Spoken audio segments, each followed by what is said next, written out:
Hello. Thanks to all of you who've been actively bidding and who bought raffle squares. It's so fun to see all the winners throughout our event today. It's exciting.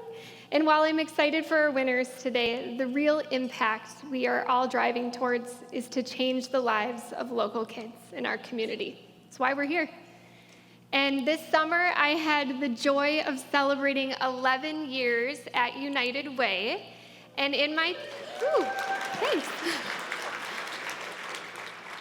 And in my time on the team, I have witnessed tremendous growth, deep impact, and a team that has unwavering positivity and belief in our mission. And naturally, I often get the question of, what's next, Tiff? And the reality is, my values are what keep me here at United Way. And our values are innately embedded within us. They're a thread of who we were in the past and who we are and how we show up each and every day.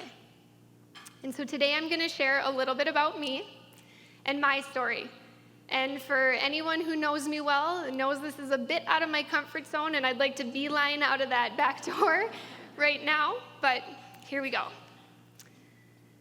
So this is a photo of me and my dad when I was about 5 years old. And as you can see, my dad was a bit of a character.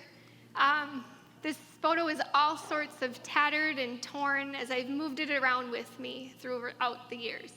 I've cherished those memories.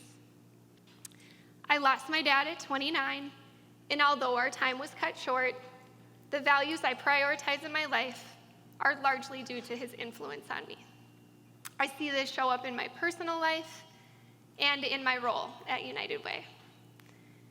We all have that person that has left an imprint on our heart, and I hope you're thinking about your person right now too. There are many qualities I admired about my dad, but today I'm going to talk about two things I learned from him and how they're connected to the work that I do at United Way, how I treat other people, and what I want to instill in my own kids.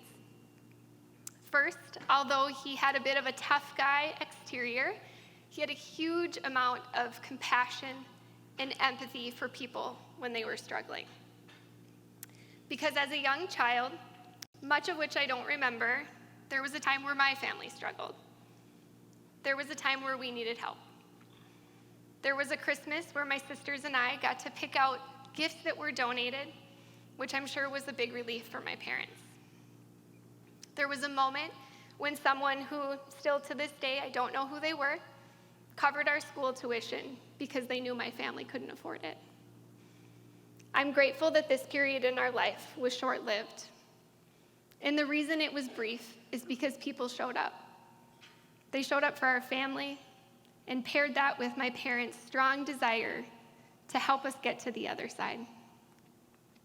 As many of you know, our United Way hosts poverty simulations with the goal of helping our community understand the realities of poverty. I think about the people who showed up for our family when we are walking our own participants through these simulations. It's a reminder that sometimes poverty or people who are struggling, they look much different than you might think. Sometimes they just need you to have a little more compassion and empathy for what they're going through. And they need just enough people, like all of you, to show up and support them, to help them make it through it. The second thing he taught me is to give back, but find a way that works for you at your point of life. And for my dad, this showed up in a variety of ways, from rescuing stranded boats out on the lake, or that time that he bought probably a little more than 20 boxes of Girl Scout cookies just to make sure that little Girl Scout met her goal on her last day of sales. But there's one experience that will stick with me forever, and that's the time I witnessed my dad give to a man who was experiencing homelessness in Las Vegas. We were out walking on the strip, headed to lunch, just where every 18-year-old learns a lot of life's lessons really quick. And we came across a man sitting out in the heat. He was sitting in the skyway, and he had a small tin can in front of him. Without hesitation, my dad walked right up, pulled a bill out of his wallet, put it in the tin can, and just kept walking. So I I quickly thought, well, I should also do the same, and I didn't have much to give, but what I did have was some change in my wallet. So I opened my zipper, dumped it in, and then walked away. Several hours later, as we walked back to our hotel, the man flagged me down. He said, "I've been looking for you. You dropped an angel coin in my can, and I want to make sure you got it back." And I instantly felt terrible. He remembered me. Out of the thousands of people that walked by that day, me. But yet I never even paused to give him a smile, to look him in his eyes, or say hello. I still have this coin. I had to find it. I still have this, and it was and is really special to me, but for more reasons now. And so flash forward, I'm now a mom of 2 boys, and I've witnessed my own kids wanting to show up. They want to help. And recently, my 5-year-old son, Owen, he uses those dimples on us often. So we were driving in my car the other day, and we passed a man on the corner who was holding a sign asking for help. And Owen instantly asked me, "Mom, does that man stay at the homeless shelter?"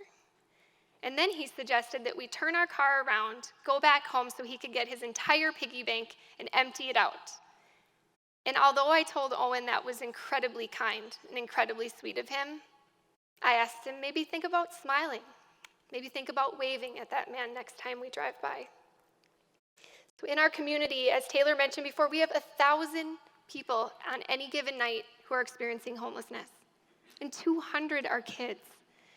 This population is often described as the unseen community.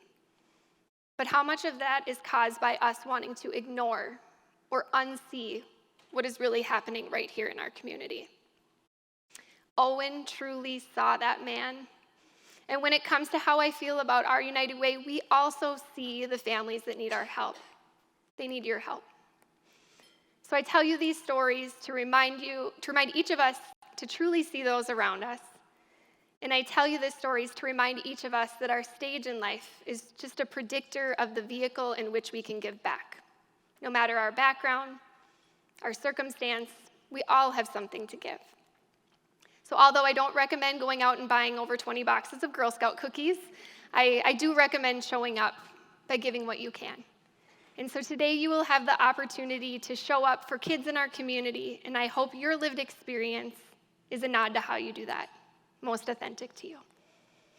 Today in this room, we have over 500 people that are here with their own stories. Together, we can write the story for kids in our community. Thank you for reflecting on why you decided to come today and how you can live out those values that have been instilled in you. Thank you.